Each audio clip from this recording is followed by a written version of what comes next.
So how much pie should be locked up? This is a huge question, and I've covered it a little bit in my channel, but in today's video, we're going to dive into exactly what I think about the pie lockup and some guidance for you as pioneers to understand how much you might consider locking up. Here's the thing about this. You don't want to make a mistake. And so I'm going to give you some categories of different kinds of investors that you might be and give you some guidance around how you should think through the pie lockup so that you can make the right decisions before it's too late. So you don't want to go anywhere. We're going to cover all of this and a whole bunch more coming right up.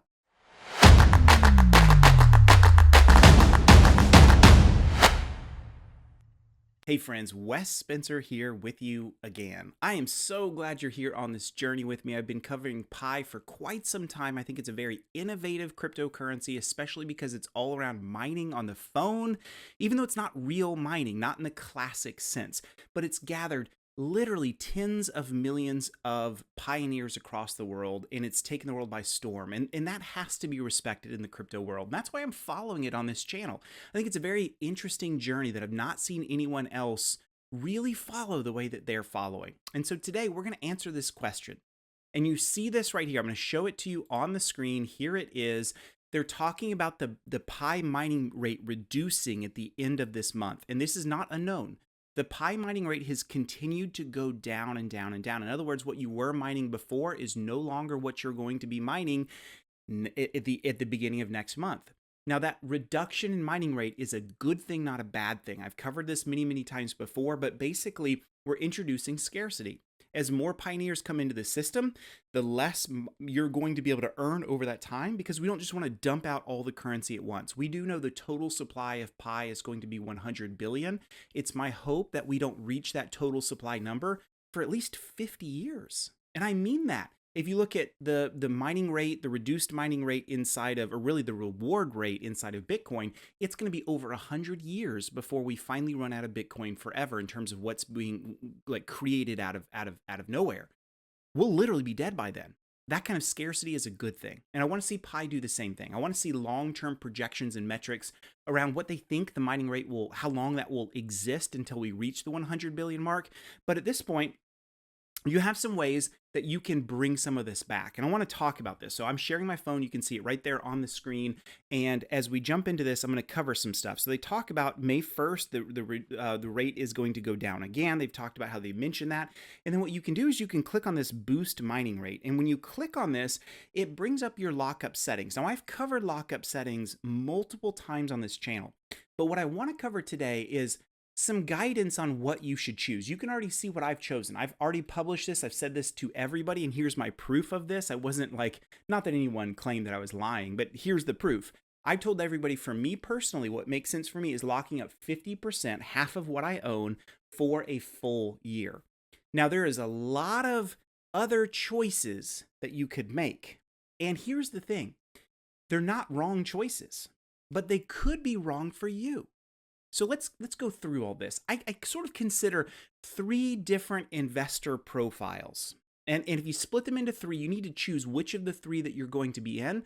And then I'm going to give you some guidance on my opinions on, if I'm one of those three categories, how I would do my lockup. Okay, so none of this is like financial advice. I'm not telling you what to do, just giving you some advice of someone who's been in the crypto scene and an investor in both crypto and in the market for a really long time. So the first category is a pump and dumper.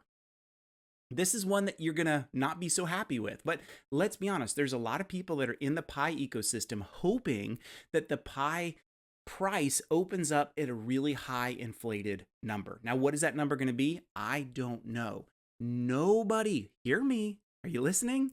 Nobody knows what the opening price to Pi may be. The only people that have a clue to that might be the Pi core team, and that's only if they are getting close to knowing what the total supply is, and if they're in conversations with major exchanges as they sort of work through what the opening price is going to be. But outside of the core team, and even they may not know at this point, nobody knows. So when someone says Pi is going to be worth like nothing, like 0.0000001 cents, they have no idea what they're talking about. When someone says Pi is going to be worth $1,000 a Pi, they have no idea what they're talking about. It's all speculation. Speculation is okay as long as we understand it's just that. It's speculation, okay? So if you're a pump and dumper, if you're in that first category, pump and dumpers are literally saying this: well, when it opens, it's going to be the highest price it's going to be for quite some time. And statistically, this is true. When you look at major exchanges, when they release a new coin on the market, it typically hits, I'm not going to say an all-time high, but a really significant high. And then quickly it goes down. The reason for that is a lot of people that had already owned that coin through pre-sales, or just they found it earlier before it was on major markets. They see the price, it's super high, and like, I'm selling that thing right now. I've done this before, believe it or not. I bought a bunch of ape coin, APE, that's, associated with the Bored Apes. As soon as one of the major exchanges listed, I sold it right away. And I made a lot of money on it. I'm not bragging. I'm just saying, typically for coins that you don't believe in and don't really want to hold long time, as soon as they hit a major exchange, it's typically a good time to sell. And so you're going to have a lot of pump and dumpers in the Pi ecosystem that are literally just going to sell off the second it comes in. It's going to flush the market. It's going to reduce the price. Typically, that's what happens. So if you're in that first category, I would lock up nothing, maybe 25% the most, and I would do no duration at all. In fact, I think a 2-week duration that you see way over there is one of the worst things that you can do, because you're literally going like 2 weeks after the market speaks. Like, what's the point of that? I literally see no point in that. So if you're a pump and dumper, I wouldn't do anything at all. Now, let me just say this. I hope you're not a pump and dumper. I think it's a mistake with Pi. I think Pi is really doing something, and again, with millions of users, I think it's a mistake, right? I think it's going to do well over time. So what's the second category? The second category is this: pioneers who believe in the long-term mission, but also want to be involved in buying and selling goods and services, and might even want to make some money based upon what they had. These are sort of like believers in the Pi system, but also those that are not so emotionally attached that they're willing to say, you know what, I'd like to have some amount of my investment left over so I can do something with it once it's released, but the rest I'm going to lock up. I'm just going to let you know that happens to be me. I'm a long-term believer in Pi, but I also don't want to have all of my Pi locked up, because then I can't use it, right? So I'm not going to be one of those 90% or 100% or 200%ers that are out there. I am not going to lock up all of that. By the way, the 200% comes in the future. You might be wondering, well, how's that even possible? That you can't even do that right now. If you could slide it all the way over there, which doesn't seem to be working for me at the moment. There we go. You see right there, 200% available later. So we're just going to ignore that for this video. But here's my thinking. If you're in that middle category and you're one of those people where you're like, hey, look, here's the deal. If I lock up most, like 90% to 100% of my Pi, and I want to, like, some awesome exchange comes out that I want to buy some goods and services like Pi Network Mall or Pi Workforce Pool, or maybe something else that comes out, you're locked out. Like, there's nothing you can do unless you're just going to have to go buy Pi on the open market, right? That's literally your only choice.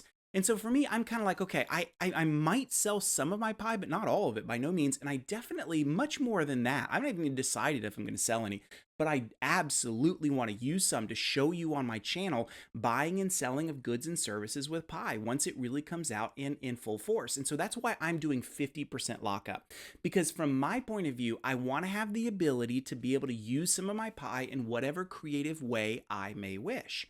Also, I'm only doing a year, because I sort of think, well, I can always lock it up later. So if I just, for whatever reason, decide, I'm going to go later, I can extend that lockup duration. And so for me, it makes sense to do 50% of my Pi locked up for 1 year, which gives me, as you see here, a 281% boost over time.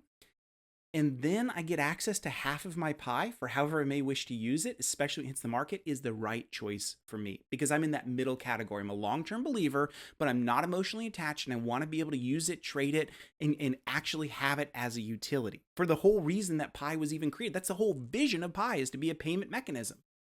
And what's the third category? The third category is in it for the long term, and there is nothing wrong with that. Don't hear me say emotionally attached as a derision. It's not at all. There are a lot of people that are like, look, this is the first time I've ever got into crypto at all. Like, Pi is my first opportunity. And I know why they love it, because you just sort of carve out your Pi on your phone, just daily speaking. And many people, especially in developing countries, this is their first entry into crypto. and they don't have the ability to buy expensive mining rigs. They don't have a lot of money to go buy expensive crypto on the market. So this is their first entry in. Or young people, millennials and Gen Zs that are out there, the very first time that they can get access to crypto, and Pi is the entrance for that. Those people are thinking, no, I'm in this for the really, really long term. And this is my one shot at like a great investment in the crypto space, at least I hope. So it makes sense that they'd say, no, I'm doing 100%. I'm doing 3 years, baby. Because look at what the difference is when this happens. I go up to 3 years and it goes from 280% to 562%. That's a huge, massive number. That's a big differentiator. And so I understand those people that say, no, I'm in this for the long term. Just remember, the trade-off with that is you're not getting your pie. Maybe you do 90% instead, so you have just a small trickle left over, so that puts you at 500%. And honestly, I would do that. I think 100% for 3 years is ridiculous. At 562% versus going to 90%, just getting 10% of yours back, it just goes down about 50, 60%. That's worth it, in my opinion. That way you have a little left over. So I would definitely implore most people that are at that point not to do 100%, but 90%. And the whole 3-year thing makes sense if your investor profile is long-term hold, and I don't care if the market for Pi blows up early on and I miss my chance to sell and make some good money and then it comes back down. Like, you're just going to have to deal with those realities. And you may have to tell your kids one day, yeah, there was a point when Pi was at X amount of price and I could have sold it and made X amount of money, but I didn't. I held through the long term. That's okay. Just recognize that you're limiting yourself if you do that. But if you're a long-term holder and you're in this for the long term, there is nothing wrong with holding it for that amount of time. So those are the 3 profiles. The first one, that's the pump and dumper that literally is in this to get out of it as quick as possible, make some cash and move on.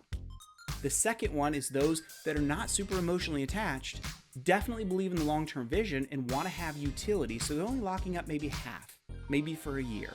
And then the third category is those that are long-term believers that are very emotionally attached to the project and are riding this come hell or high water all the way to the very end. That's the third category. So I hope that helps you. And the one thing I want to also tell you as we close is, remember, you can always increase this, but you can't decrease it, right? So just keep that in mind. You can always go back and change your mechanism. So for me, being at 50% for a year is what makes a lot of sense. And I'm just gonna hit increase commitment because I haven't really changed it, right? So you can see my lockup settings are changed 50% for a year. That's where I'm at. That's what's right for me. And that's where I'm really in my happy place. I'd love to know from you, what are your percentages? What category investor are you in? Or do you even think there's a different category? If you do, let me know what that is. Last thing, I'm gonna ask, if you've been watching this channel for a while, would you hit like and subscribe? Especially subscribe. I'm getting really close to having like a creator award, like right there on my wall. Isn't that awesome? And I'm almost there, and you can help me get there. All right, YouTube, thank you guys so very much.